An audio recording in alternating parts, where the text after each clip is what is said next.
Bon, maa ngi nuyu ñëpp puisqu'il y en a qui sont pas sénégalais, donc on va essayer de commencer en français. Moi, je vais remercier Thione Niang et je ne le remercierai pas assez, quoi, jamais même assez. Parce que Thione Niang est une figure emblématique. Non seulement il inspire les jeunes, mais il est généreux. Parce qu'il n'y a que la générosité qui peut rassembler tous ces jeunes-là.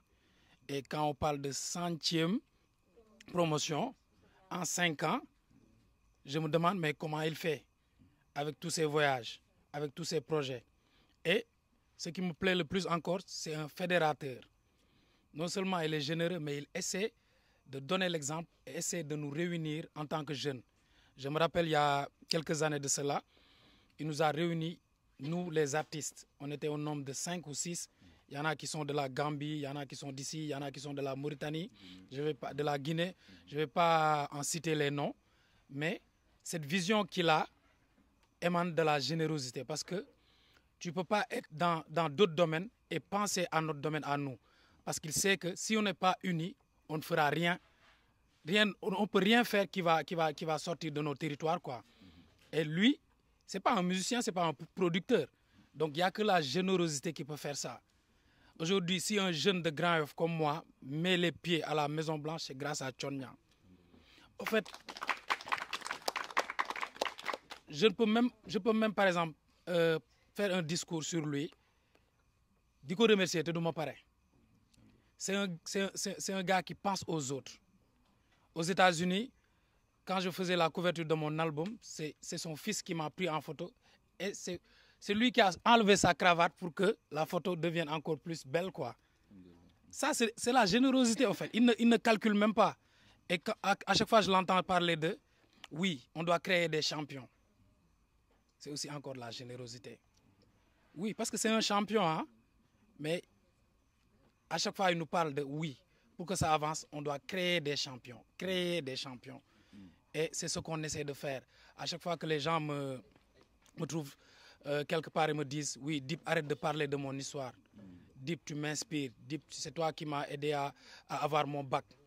C'est en t'écoutant que j'ai changé ma vie, que j'ai eu un travail, que je me suis marié, etc., etc. C'est parce qu'on essaie de créer aussi des champions comme Thione Niang. Mënuma wax ci Thione Niang ba daaneel, quoi. Donc je vais juste essayer d'y aller avec le cœur et ne pas me limiter à ça. Parce que on parle de jëf zone. C'est-à-dire dama ñëw fekk fi ay jëfkat donc wax bi du yomb ndax ñiy jëf lañ xam. xam ngeen fu may waxee. Tu vois, on parle de rêve, on parle de projet d'entrepreneuriat, etc., etc. Oui, c'est vrai, on doit rêver, mais on doit rêver grand. C'est-à-dire ce objectif fi mu yem foofu la sa ay résultats di yem. Sa rêve fu mu yem foofu la sa ay résultats di yem. Sa fit fu mu yem foofu la sa ay objectif di yem. C'est-à-dire il faut dans notre tête waaye mu ngi koy wax sànq liggéey si sa bopp door liggéey pour sa bopp. Travailler la tête et la tête travaillera pour ta poche. Mais tête boobu noonu da nga ko war a yóbbu ci ay objectifs yu sori. Cheikh Ibra danaan jeune da ngay namm lu sori.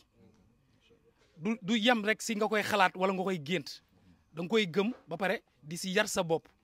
C'est-à-dire tu dois dans ton imagination te visualiser ci yow li nga bëgg en fait.